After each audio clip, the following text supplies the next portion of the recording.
ouvintes do Exército Branco, hoje iremos conhecer a vida de uma santa muito especial da França, que recebeu da Mãe de Deus a missão de levar sua medalha aos confins da terra. Santa Catarina Labouré, volume 1.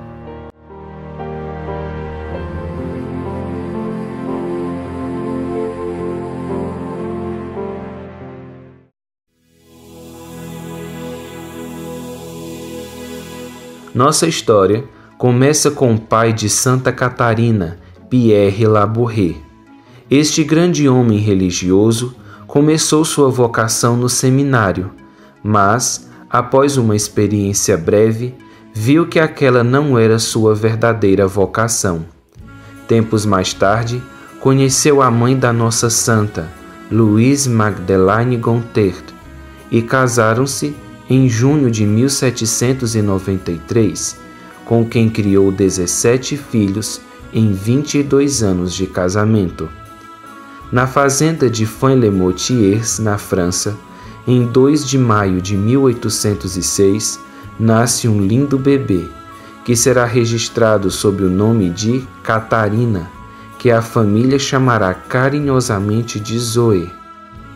Catarina era de caráter forte, liderante, e em pouco tempo já liderava as tarefas de casa como cozinhar, costurar, varrer, lavar, etc.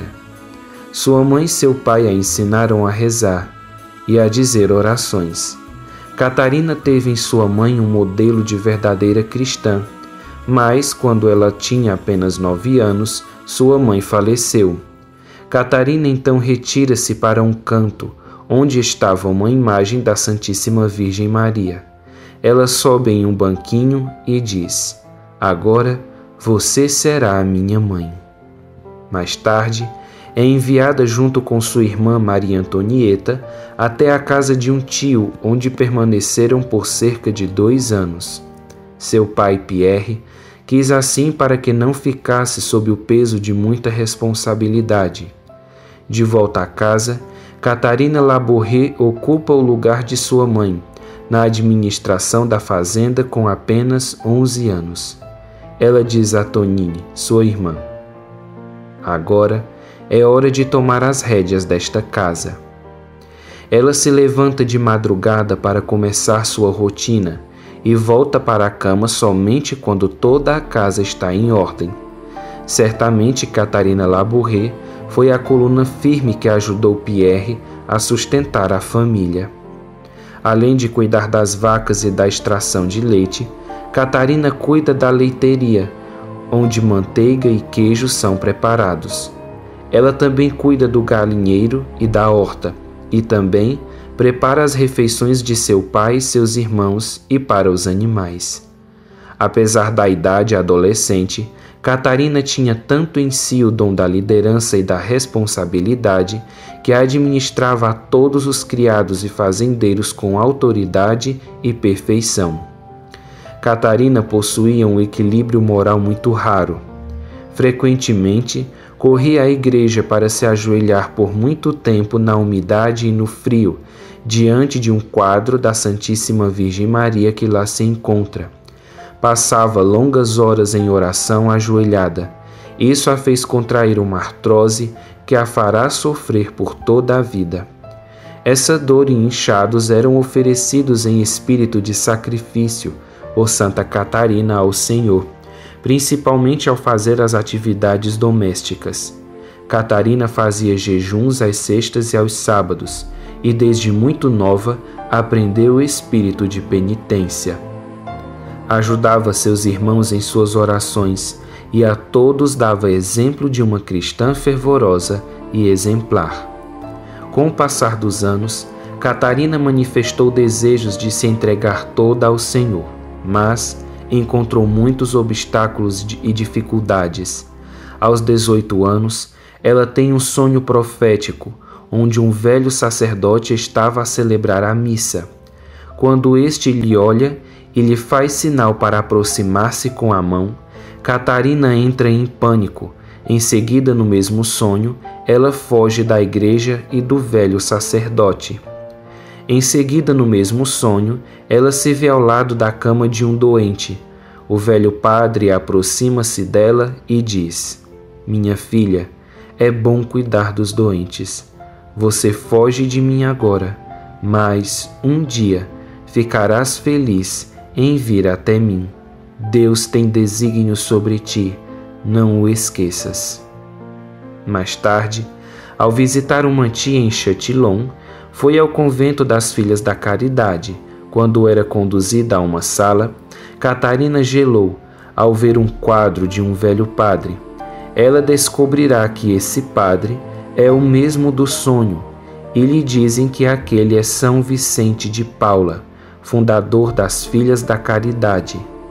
Aos 19 anos, Catarina ainda é analfabeta, e seu pai a matricula em um instituto em Châtillon, onde ela é obrigada a ter aulas elementares, com meninas de 10 anos que a consideram burra. Para Catarina, aquilo foi uma nova e pesada provação. Ao completar os estudos, volta para casa e retoma sua vida habitual na fazenda de seu pai, principalmente alimentando os pombos, seus grandes amigos e companheiros, visto que Catarina gostava da solidão para rezar.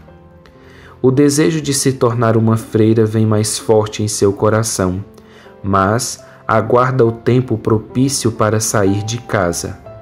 Quando Catarina completou 21 anos, anunciou ao pai o desejo de entrar nas Filhas da Caridade. Recebe mais uma vez uma recusa. Ele a envia para Paris para encontrar uma distração e depois para Châtillon para encontrar alguma carreira diferente, mas foi tudo em vão. A vida em Paris não foi fácil. O irmão de Catarina possuía um restaurante e Catarina foi designada a ser garçonete e a morar com o irmão por um tempo, visto que estava viúvo. Catarina, que nunca desanimava diante das provações, encarou a sua nova realidade e passou a trabalhar como garçonete. Mas o Senhor, querendo testar sua vocação, permitiu que muitos rapazes se apaixonassem e pedissem a mão de Catarina. Era constantemente galanteada pelos rapazes clientes. Catarina rejeitava a todos, sentia-se sufocada, mas sua fortaleza triunfou.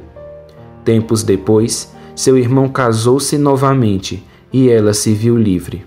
Desta vez, aos 24 anos, no dia 22 de janeiro de 1830, Catarina Labouré inicia seu postulado em 3 meses com as Filhas da Caridade, onde aprende a ler, escrever, servir os pobres e ser uma perfeitíssima filha da caridade. Em 21 de abril, ela entra na casa-mãe na Rue du Bas para vestir o hábito do postulantado e é imediatamente destinada a realizar tarefas difíceis. Ela acorda às 4 da manhã para começar as orações e o trabalho, mas para Catarina aquilo já era costume. O dia 25 de abril é o dia da transferência das relíquias de São Vicente de Paula, e o caixão permanecerá exposto à veneração dos fiéis por 1 semana na rua de Savray. Catarina Labouré então tem 3 visões do coração de São Vicente em chamas. Em outras visões, seu coração estava nas cores, ora vermelho, ora negro, ora branco. Passam alguns dias e Catarina vê a hóstia consagrada que o celebrante segura em sua mão, transformando-se na face de Cristo, fenômeno que perdurará até o final de seu noviciado.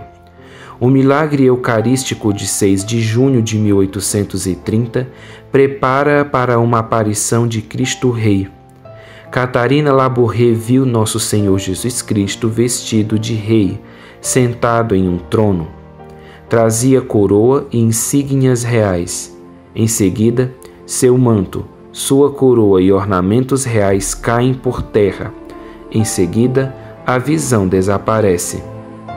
Mais tarde, Catarina compreenderá que estas visões se tratam da queda do rei da França, rei Carlos X, e da Revolução de junho de 1830, que aconteceria dentro de poucos dias. A Revolução tinha em vista derrubar o absolutismo, que consistia em o rei possuir o poder em totalidade, poder esse que ajudava a fé católica a propagar-se a todos. Portanto, era bem nítido que o comunismo revolucionário desejava mais do que nunca destruir o catolicismo na França, mas a Virgem Maria tinha um plano para impedir. Catarina relatou tudo isso ao seu confessor, Padre Aladel, que classifica as visões de Catarina como uma loucura.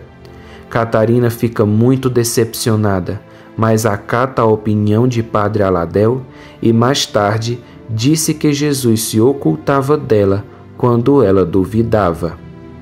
No dia 18 de julho de 1830, o convento estava agitado, pois no dia seguinte seria a festa de São Vicente, quando seu corpo incorrupto seria levado da catedral para a igreja da rua de Savré. Naquele tempo, já se encontrava na capela da Rue du Bas o corpo incorrupto da cofundadora das Servas da Caridade, Santa Luísa de Marillac. Catarina recebeu uma relíquia de São Vicente e decide engolir um pedacinho da relíquia, pedindo a ele a graça de ver a Santíssima Virgem, pois este sempre foi o seu sonho. Assim narra ela mesma. Haviam-nos distribuído um pedaço de roquete de linho de São Vicente. Eu cortei a metade e a engoli, e adormeci com o pensamento de São Vicente me obteria a graça de ver a Santíssima Virgem. A capela neste dia estava muito movimentada de fiéis, e as irmãs estavam em espírito de oração constante. Catarina passou o dia todo preparando a capela e os ornamentos para o dia seguinte com as outras irmãs. Exausta, ela cai em sono profundo.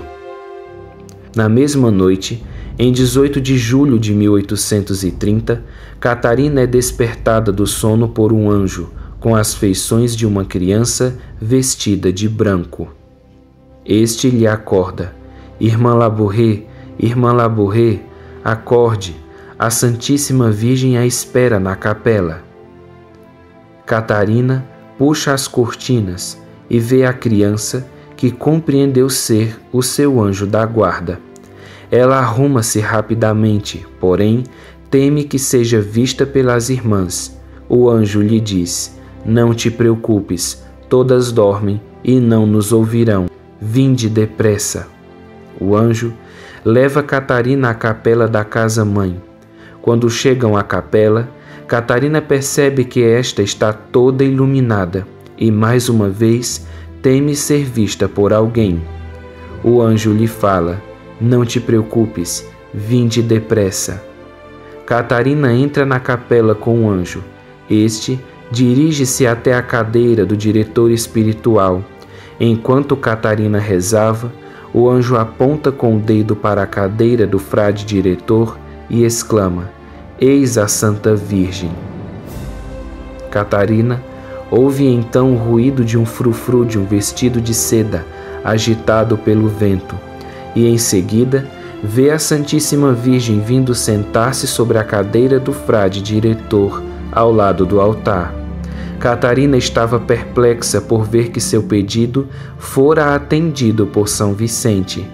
O anjo então diz mais uma vez: eis a Santa Virgem. Catarina se lança então aos pés da Senhora e apoia os cotovelos sobre seus joelhos. A Senhora disse coisas a Santa Catarina que ela jamais revelou. Mais tarde, ela escreveu algumas das coisas que lhe dissera a Mãe de Deus. Minha filha, o bom Deus quer encarregar-vos de uma missão. Tereis muito que sofrer, mas superarás estes sofrimentos pensando que o farás para a glória do bom Deus. Serás contraditada, mas tereis a graça, não temais. Diz tudo ao teu diretor com confiança e simplicidade. Tende confiança, não temais. Em seguida, a Santíssima Virgem começou a profetizar sobre acontecimentos futuros que em breve aconteceriam. Minha filha, os tempos serão maus. Os males virão precipitar-se sobre a França. O trono será derrubado. O mundo inteiro será transtornado por males de toda a ordem. Mas vinde ao pé deste altar. Aqui, as graças serão derramadas sobre todas as pessoas, grandes e pequenas, que as pedirem com confiança e fervor. A Santíssima Virgem estava muito triste enquanto falava estas coisas a Santa Catarina. Em seguida completou: Minha filha, eu gosto de derramar graça sobre esta comunidade em particular. Eu gosto muito dela, felizmente. Sofro, porém, porque há muitos abusos em matéria de regularidade nela. As regras não são observadas. Há grande relaxamento nas duas comunidades. Dizei isso àquele que está encarregado de vós. Ele será encarregado de uma maneira muito particular da comunidade. Ele deve fazer tudo o que lhe for possível para repor a regra em vigor. Dizei-o de minha parte, que vigie sobre as más leituras, as perdas de tempo e as visitas. Em seguida, a Virgem começou a derramar copiosas lágrimas de seus olhos e disse a Catarina: Tende confiança, não percais a coragem, eu estarei convosco, mas não sucederá o mesmo com outras comunidades. Haverá vítimas. Para o clero de Paris haverá vítimas. O arcebispo morrerá. Minha filha, a cruz será desprezada e derrubada por terra. O sangue correrá. Abrir-se-á de novo o lado de Nosso Senhor. As ruas estarão cheias de sangue. O arcebispo será despido de suas vestes e será morto. Minha filha, o mundo todo estará na tristeza um dia. Sim, daqui a 40 anos, graves coisas acontecerão em Paris. Mas, quando tudo parecer perdido, eu estarei lá. Santa Catarina escreveu mais tarde em uma carta: Ali se passou o momento mais doce de minha vida. Não me seria possível descrever tudo o que senti. A Mãe de Deus me disse como eu deveria me conduzir ao meu diretor, a maneira de me portar em meus sofrimentos, vir ao pé do altar e ali abrir o meu coração e receber todas as graças que tivesse necessidade. Então eu lhe perguntei o significado de tudo o que tinha visto antes, sobre Jesus e o coração de São Vicente, e ela me explicou tudo. Em seguida, a senhora desapareceu, e o anjo levou-lhe de volta ao dormitório e desapareceu diante de Catarina, como a Santíssima Virgem fizera na capela. O colóquio de Nossa Senhora com Santa Catarina durou cerca de 1h30, ou no máximo 2 horas. Catarina dirá mais tarde que o relógio batia às 2 da madrugada e ela não conseguia dormir de emoção. No dia seguinte, Catarina confidencia ao seu confessor o que viu, mas o padre Aladel se recusa a acreditar nessas profecias catastróficas. Esta visão de Nossa Senhora veio a lhe confirmar que Catarina era alucinada. No entanto, as palavras da Virgem começariam a se cumprir 1 semana depois. Estourava a Revolução de Julho, em 27 de julho de 1830, com a queda do rei Carlos X. Os revolucionários desprezavam a religião na França e destruíram muitas igrejas e relíquias. Para eles, a cabeça de um padre degolado era uma taça esplendorosa de vitória. Como os revolucionários não conseguiram derrubar a igreja por palavras, o fizeram através de armas. Muitos católicos foram mortos, presos e exilados. Catarina estava assombrada com a realização de tudo que a Mãe de Deus lhe profetizara. O que os revolucionários realmente tentaram foi substituir a religião católica por uma religião de Estado, com suas próprias pretensões teológicas, funcionários, elites e privilégios. Eles visavam que os cidadãos se submetessem à lei, não apenas no comportamento externo, mas inclusive na consciência e no coração. A lei é que seria o novo Deus da França. A perseguição contra os católicos que não aceitaram esta situação foi brutal. A Igreja Católica sofreu uma das piores perseguições da história. Missas não podiam ser celebradas, as cartas eram confiscadas, sacerdotes eram presos e deveriam ser mortos em menos de 24 horas. As crianças não podiam receber a primeira comunhão e tudo era clandestino. Mas a Mãe de Deus cumpriu a sua promessa de defender misteriosamente a Ordem das Filhas da Caridade e as fundações de São Vicente de Paulo, e assim aconteceu. Padre Aladel então lembrou-se das palavras e visões de Santa Catarina. Ficou atônito, porém, em sua dureza de coração, continuou a duvidar dela.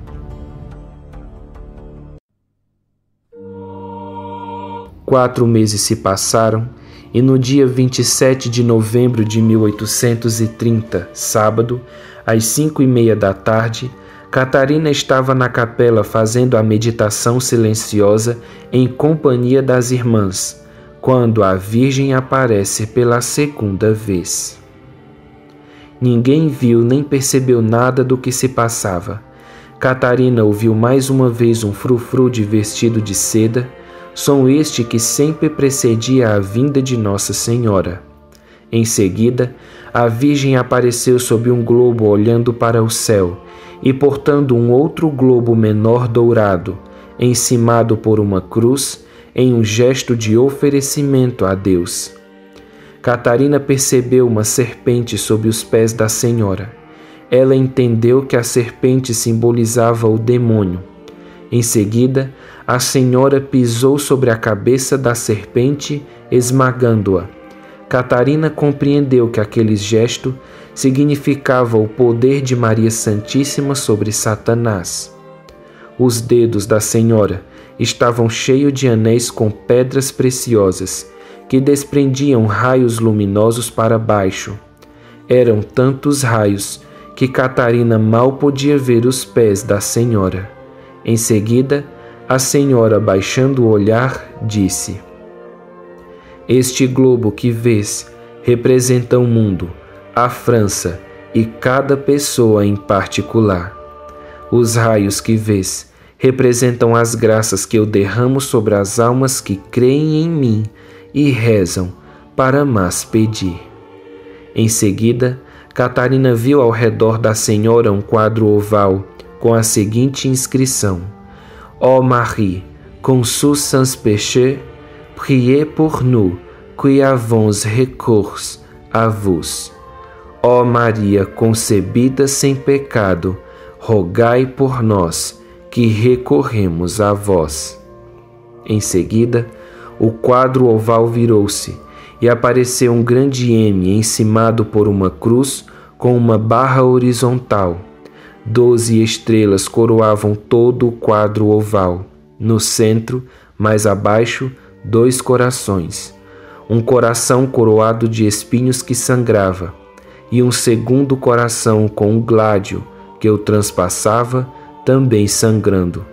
Eram os corações de Jesus e Maria, respectivamente. Em seguida, a Senhora disse: "Manda cunhar uma medalha com este modelo que vês. Todas as pessoas que a usarem receberão grandes graças trazendo-a ao pescoço. As graças serão abundantes para as pessoas que a usarem com confiança." Em seguida, tudo desapareceu. No dia seguinte, Catarina contou tudo ao seu confessor, Frei Aladel. Este chamou-a de exaltada e a repreendeu duramente, lhe dizendo que uma verdadeira filha da caridade deve operar a caridade e não andar tendo alucinações.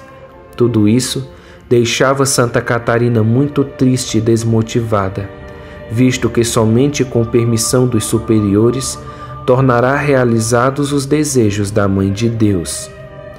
Santa Catarina ainda viu Nossa Senhora mais 5 vezes, em mais 5 ocasiões estas que são desconhecidas, mas foram relatadas. Em uma destas aparições, Catarina disse à Mãe de Deus: Minha boa mãe, escolhei vós mesma outra pessoa, porque não serei capaz de cumprir as vossas ordens. Não vês que o padre Aladel não acredita em mim? Aparecei vós mesma a outra pessoa e dai-a o vosso recado. A senhora disse: Não importa, ele é meu fiel servo e teme me desagradar. Insista para que ele faça a minha medalha. Em seguida, as novas insistências de Santa Catarina.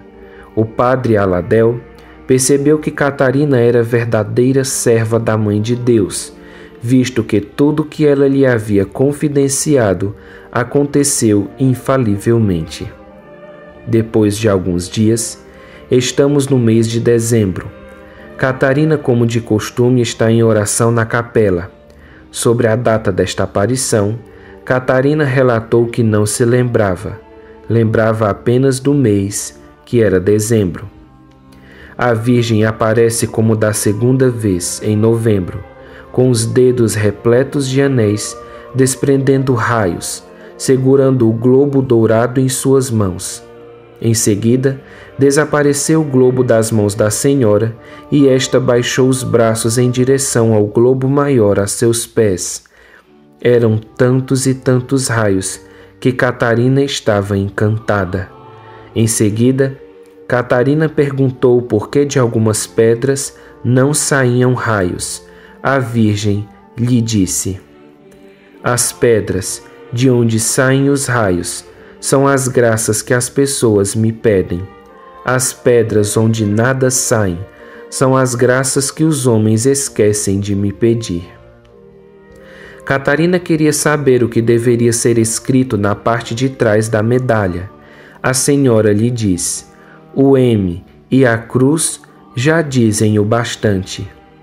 Em seguida, a Virgem confidenciou a Catarina Labouré alguns segredos que ela jamais revelou. Um deles falava sobre um grande monarca da França, que terá o poder de Deus no fim dos tempos para levantar a Igreja Católica, e sobre um servo da Mãe de Deus do futuro que ajudaria Catarina Labouré na missão de propagar a medalha milagrosa no mundo. Sobre estes detalhes, Catarina nada disse. A Senhora então completou: Tu não me verás mais, mas me compreenderás em tuas orações. Ouvirás minha voz, e eu te guiarei interiormente.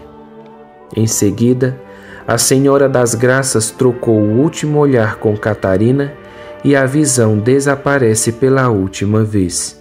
O ciclo das aparições da Rue du Bas de Paris haviam terminado.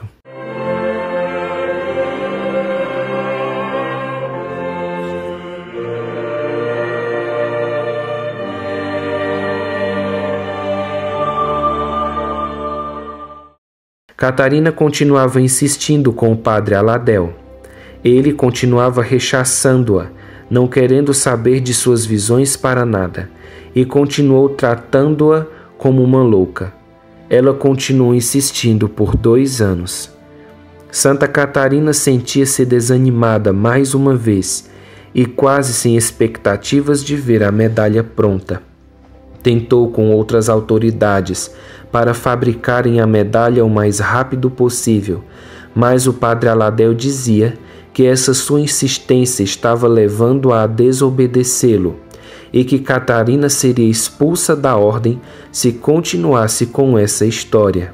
Ele não queria fazer a medalha e ainda obstaculizava o caminho daqueles que queriam fazê-la. Frei Aladel impôs silêncio absoluto a Catarina Labouré e ela não teve outra escolha a não ser conformar-se. Em 1832, em uma visita ao bispo de Paris, entre outros assuntos, Frei Aladel confidenciou ao bispo sobre os assuntos de Paris para mantê-lo informado e para saber o que fazer. O bispo aprovou os fatos, porém, com a condição de que a identidade da vidente ficasse oculta. Em seguida, Padre Aladel começou a encomendar as medalhas nas casas de fabricação, porém, mudou a imagem da Virgem. Ao invés de representar a Virgem segurando o globo dourado nas mãos e com os anéis desprendendo raios luminosos, representou-a com as mãos para baixo, para não causar estranheza na sociedade, uma imagem tão diferente e pouco usual da Santíssima Virgem. Nossa Senhora viu que se avisasse Santa Catarina sobre esta mudança, sua medalha nunca seria cunhada. Portanto, teve que conformar-se com a vontade de um servo arrogante, que quis fazer as coisas a seu modo. A medalha no início era chamada de Medalha da Imaculada Conceição, mas as graças recebidas por meio dela foram tão retumbantes que logo foi chamada de Medalha Milagrosa. Quando Catarina recebeu sua medalha, mesmo sem poder dizer que ela era a vidente que havia recebido a revelação, exclamou diante de todas: "Agora é necessário divulgar esta medalha." O próprio arcebispo de Paris, que aprovou a medalha milagrosa, foi o primeiro a receber uma graça através dela. Mais de 2 milhões de medalhas foram fabricadas em 1836. Pessoas consideradas as piores inimigas do catolicismo experimentaram conversões inexplicáveis através da medalha milagrosa. No século XXI, mais de 1 bilhão de medalhas foram produzidas e distribuídas no mundo inteiro. As graças, curas e conversões acontecem até hoje e é impossível catalogar todas. Santa Catarina Labouré, longe de reconhecer que a missão que Nossa Senhora lhe deu estava concluída, mudou-se para um asilo em Riule, aos 45 anos, como São Vicente de Paulo havia profetizado em seu sonho aos 19 anos. Catarina Labouré imitou a Santa Genoveva, sua santa de devoção, durante os últimos anos de sua vida e tornou-se o modelo acabado da verdadeira filha da caridade. As inúmeras pessoas que dela se aproximaram, de 1866 a 1876, e cujos testemunhos foram colhidos no processo de beatificação, reconhecem que a serva de Deus possuía no alto grau a simplicidade, a modéstia, a sobriedade, o espírito de pobreza, a humildade, a obediência das moças de aldeia, tal como desejava e almejava São Vicente em suas filhas. Sua vida interior concentrava-se nestes 2 nomes benditos, Jesus e Maria. O Sagrado Coração de Jesus realmente presente na Eucaristia e o Coração Imaculado de Maria, intimamente unido ao seu Divino Filho, bastavam a piedade desta alma contemplativa. Durante a oração da manhã, que começa às 4h30, a irmã Catarina permanecia ajoelhada durante meia hora como as outras, mas, sempre firme, apoiada apenas nas extremidades das mãos, olhando fixamente para o sacrário ou para o altar da Santíssima Virgem. Quando lhe perguntaram qual a melhor maneira de rezar, ela respondia: "Não é difícil. Vou à capela, prostro-me diante de Deus e lhe digo: Senhor, eis-me aqui, dai-me o que vos aprouver. Se recebo algum favor, sinto-me contente e lhe agradeço. Se nada recebo, agradeço também, porque nada mereço. E depois digo-lhe tudo quanto me ocorre ao espírito, conto-lhe as minhas penas e alegrias, e escuto. Se vós o escutardes, ele vos falará também, Não basta falar a Deus, é preciso escutá-lo. Ele nos fala sempre que o procuramos, com retidão e simplicidade. Na presença do Santíssimo Sacramento, a fé de Santa Catarina transparecia. Todas as testemunhas o declararam com admiração no processo canônico. Desde a meninice, ela gostava de rezar na igreja, e este amor foi aumentando ao sabor dos anos. A sua fé, diziam outras testemunhas, manifestava-se não somente pela sua edificante posição na capela, imóvel, mas pelo seu olhar fixo ou no sacrário ou na estátua de Nossa Senhora, de modo tão natural que encantava. Este olhar místico da vidente deve ter edificado a todas as irmãs de Riule, porque todas a louvavam no processo de beatificação. Com certeza, Santa Catarina estava cumprindo o que a Mãe de Deus havia lhe dito na Rue du Bar. Vinde aos pés deste altar. Aqui, as graças serão derramadas para os grandes e os pequenos que as pedirem com confiança. Frequentes vezes, durante o dia, visitava o Santíssimo Sacramento. Antes de entrar, tirava o avental branco. Fazia profunda reverência, muito respeitosa ao sacrário. Olhava com piedade filial para a estátua de Nossa Senhora e ajoelhava-se por alguns instantes. Depois, saía com o rosto radiante, retomava o avental e ia para seu trabalho. Preparava-se para a comunhão desde a véspera e exortava as outras irmãs a se prepararem também, dizendo-lhes: vamos, é preciso fazer alguma coisa para agradar a Deus. Preparemo-nos para a comunhão de amanhã. Voltava da mesa eucarística profundamente compenetrada da presença de Nosso Senhor. O padre Chevalier, diretor-geral das irmãs, depôs no tribunal. Lembro-me que eu muito me edificava notando os sentimentos de fé e de piedade que irradiavam do seu rosto após a comunhão. O amor de Deus é o resumo de sua vida, diz outra testemunha. Desde menina, acostumou-se a dar a Deus todos os momentos de cada dia, pelas orações e pela fidelidade ao dever. Uma força interior aprendia a Deus e as virtudes difíceis, e assim se preparou para a grande missão de receber e espalhar a medalha milagrosa. Sua única ambição foi a glória de Deus.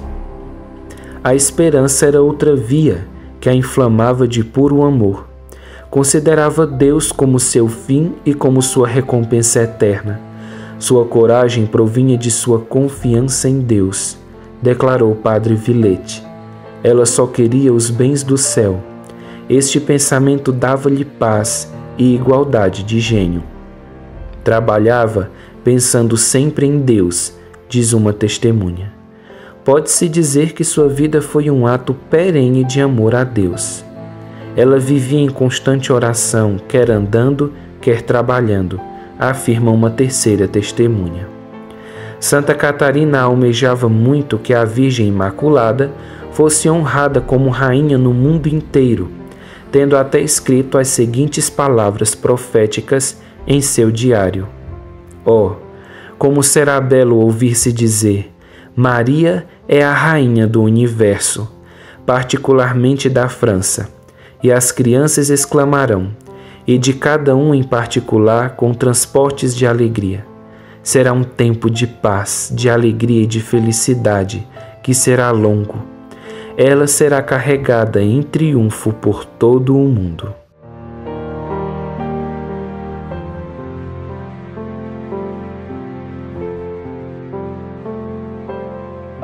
Caros ouvintes do Exército Branco, no próximo CD sobre Santa Catarina Labouré, conheceremos mais sobre a vida particular dela no asilo de Riule, as curas e graças alcançadas pela medalha milagrosa, a morte da nossa santa e como a Mãe de Deus estendeu seu plano de salvação, iniciado em 1830 até os dias de hoje. Ó Maria concebida sem pecado, rogai por nós que recorremos a vós. Salve Maria e viva Santa Catarina Labouré. Até a próxima, no volume 2 da vida de Santa Catarina Labouré.